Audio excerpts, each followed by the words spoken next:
क्या दिलो दिमाग में खलल पागलपन है? क्या गहरी ज़िंदगी में? मैं ममता तिवारी आप सबसे मुखातिब हूँ। ये प्रश्न मेरे जहन में फिर उठा जब पेपर में पढ़ा कि छोला रोड पर मानसिक रूप से विक्षिप्त स्त्री अकेली घूम रही है। पुलिस, प्रशासन, परिवार, सरकार, स्वयंसेवी संस्थाएं कोई उसकी जिम्मेदारी लेने के लिए तैयार नहीं है। पर सवाल ये उठता है कि आपकी टांग टूट जाए, भगवान न करे, हार्ट अटैक, दांत में दर्द वगैरह वगैरह हो तो क्या आप या आपके परिवार वाले सरकार से मदद मांगते हैं? अभी हाल ही में पिछले साल मुझे कुछ मानसिक पीड़ा हुई।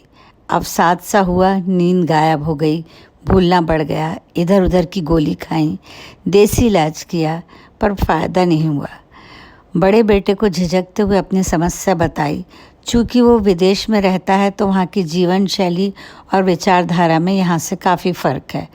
पर उसका सधा सा जवाब आया, माँ आपको शर्मिंदा होने की कोई ज़रूरत नहीं।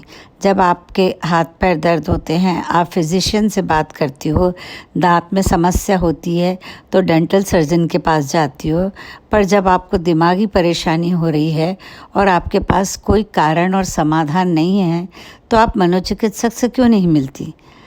मेरा जवाब था कि सब मुझे पागल समझेंगे, फिर हंसी उड़ाएंगे क्योंकि मेरे पास अवसाद में जाने का कोई कारण भी तो नहीं। जब मैं स्वयं अपनी समस्या नहीं समझ पा रही तो डॉक्टर को क्या समझाऊंगी? माँ, इसीलिए तो आपको सलाहकार की आवश्यकता है। हम अपने परिचितों, घर वालों से झिझक के मारे बात नहीं कर पाते, पर अजनबी डॉक्टर से बात करने में सहज महसूस करेंगे और सच में सहायक रही ये सलाह। मन की गांठें जो हमें पता ही नहीं चलता कब बन गई थी, बातचीत से खुल गई।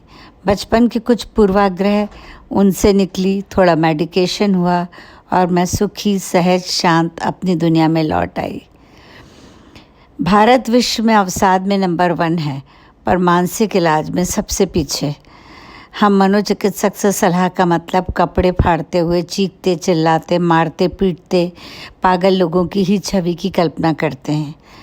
दबे पांव, कम उम्र में आपके जीवन में घुसता डिमेंशिया आपको किसी बीमारी का संकेत नहीं देता और आप इसे गंभीरता से नहीं लेते।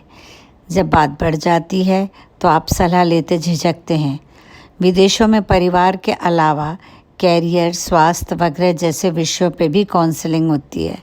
हमारे यहाँ सिर्फ परिवार की समस्याओं को लेकर ही काउंसलर के पास जाना होता है।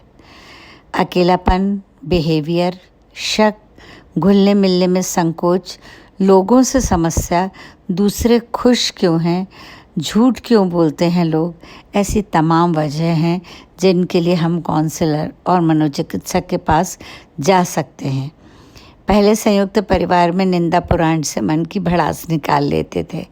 अब परिवार एकाकी हो गए। एक दूसरे के लिए वक्त की कमी भी बहुत बड़ा कारण है, पर इसके लिए सलाह के लिए डॉक्टर के पास जाना उचित नहीं समझते। शादी से डर, असफल होने का डर तो कई लोगों को आत्महत्या की ओर खींचता है।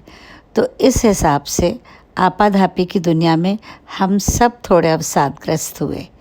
डॉक्टर से बात करने पर उन्होंने बताया कि कुछ चीज़ें जैसे एक ही दिनचर्या से निकलना, मनपसंद काम करना, व्यायाम, ध्यान करना, घूमना, लोगों से मिलना, व्यस्त रहना, ये आपकी रोज़मर्रा के तनाव, अवसाद से छुटकारा दिलाएंगे। बात बढ़ने पर बेशक मनोचिकित्सक से मिलिए। यहाँ हर बंदा इसी नाव में सवार है, पर स्वीकारने को तैयार नहीं।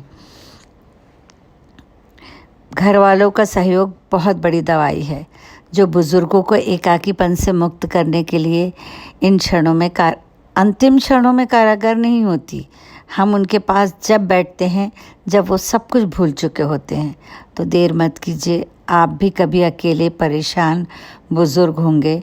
अपने परिवारजनों, अजनबियों की मदद कीजिए और पूछिए उनसे, और क्या कह रही है ज़िंदगी।